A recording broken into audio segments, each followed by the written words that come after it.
दिवंगत उपमुख्यमंत्री अजित पवार यांच्या निधनानं रिक्त झालेल्या बारामती विधानसभा मतदारसंघाची पोटनिवडणूक जाहीर झाली आहे। केंद्रीय निवडणूक आयोगानं बारामती आणि राहुरी विधानसभा निवडणुकीसाठी पोटनिवडणुकीचा कार्यक्रम जाहीर केलाय। 23 एप्रिलला मतदान होणार असून 4 मे रोजी निकाल जाहीर केला जाणार आहे। बारामती विधानसभेची पोटनिवडणूक जाहीर झाली आहे। काय वाटतंय, निवडणूक बिनविरोध होईल का, असा प्रश्न बारामतीकरांना विचारण्यात आलाय। यावर हो, बिनविरोध निवडणूक होईल आणि सुनेत्रा पवारच जिंकतील असं ते म्हणाले। आणि याचाच अधिकचा आढावा घेतलाय आमचे प्रतिनिधी बारामतीचे सूरज देवकाते यांनी।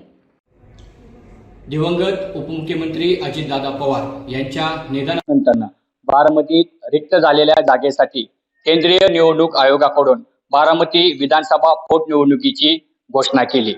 घोषणा होतात बारामतीमध्ये होणारी निवडणूक ही बिनविरोध होणार की का याची चर्चा सुरू झाली। आपल्यासोबत बारामतीतील मतदारसंघ आहेत, त्याचबरोबर काही पदाधिकारी देखील आहेत। आपण थेट त्यांच्याशी संवाद, पोटनिवडणूक आहे ती बिनविरोध होणार अशी चर्चा सुरू आहे। आम्ही स्वप्नात सुद्धा विचार केला नव्हता की ही बारामती विधानसभेची पोटनिवडणूक लागेल। आदरणीय स्वर्गीय अजितदादांच्या निधनानंतर ही पोटनिवडणूक लागली।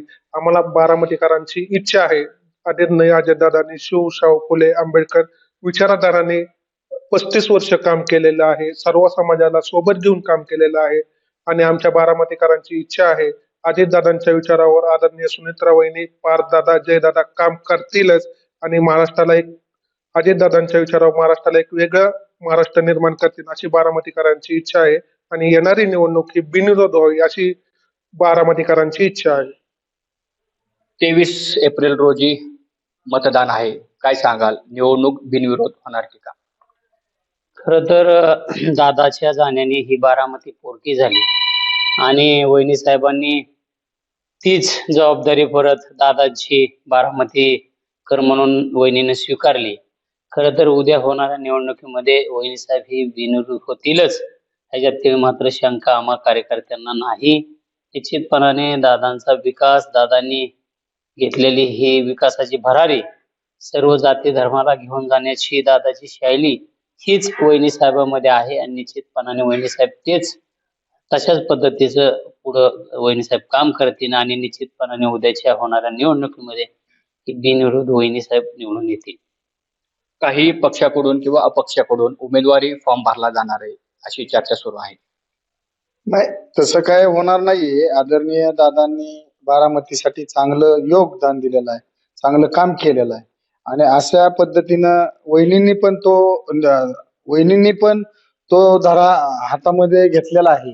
तो तसाच आयुष्यभर ते पुढे नेतील। जसं दादांनी काम केलं तसं वहिनी पण काम करतात, सगळ्या जाती धर्माच्या लोकांना बरोबर घेऊन।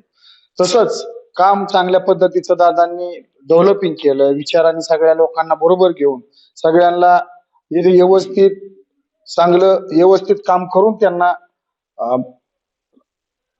आणि वहिनी चांगल्या पद्धतीचं काम करून वहिनी अतिशय चांगल्या पद्धतीचं काम करून वहिनी बिनविरोध होतील ही 100% काळ्या दगडावर रेस आहे। नक्कीच आपण पक्षाचे पदाधिकारी आहात, काय सांगाल, येणारी निवडणूक जी आहे ती बिनविरोध होईल? 100% बिनविरोध होईल, कारण विकासाचे साम्राज्य निर्माण केलं दादांनी।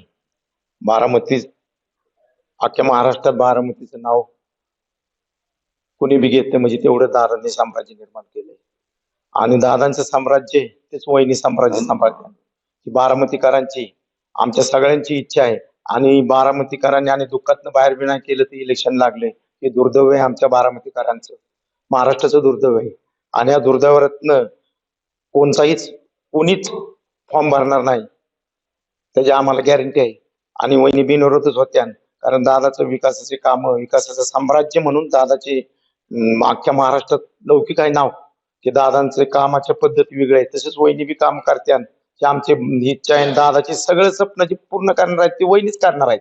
वहिनी, पार दादा, जय दादा ह्यांच्याशिवाय नाही आम्हाला कुणाला, कार्यकर्त्यांना कुणाला वाली नाही, आम्हाला वाली तेच आहेत, बारामतीला वाली तेच आहेत, बाकीचं आम्हाला काय कळत नाही। वहिनी बिनविरोधच होतील हे आमच्या बारामतीची इच्छा आहे आणि आम्ही बिनविरोध करण्यासाठी प्रयत्न बी करणार, ही 100% बिनविरोधच होणार। एक मतदार म्हणून काय सांगाल, पण येणारी निवडणूक ही बिनविरोध होईल अशी चर्चा आहे? जसं अजितदादा पवारला बारामतीची लोकसंख्या, बारामती मतदारसंघातली लोकसंख्या 4 लाख लोकसंख्या जसं दादावर प्रेम करते, तसं अजितदादांच्या वहिनींवर पण तेवढंच प्रेम करतील आणि बिनविरोध निवडून आणतील याची मी 100% मला गॅरंटी वाटते. आणि इथनं पुढे पार दादा, जय दादा आणि वहिनीवर बारामतीकर पूर्ण विश्वास ठेवून त्यांना बिनविरोध निवडून आणण्याचा प्रयत्न करतील. नक्कीच अजितदादांनी केलेला बारामतीचा विकास व अजितदादांवर बारामतीकरांचं प्रेम याकडे पाहता येणारी बारामती विधानसभा पोटनिवडणूक ही बिनविरोध ठरेल असेही नागरिकांकडून बोललं जात आहे. कॅमेरामन अनिकेतसह मी सूरज देवकाते, स्टार महाराष्ट्र न्यूज, बारामती. नवनवीन घडामोडी पाहण्यासाठी स्टार महाराष्ट्र न्यूजला सबस्क्राईब करा आणि ताज्या बातम्यांचे अपडेट मिळवण्यासाठी बेल आयकॉनला प्रेस करा.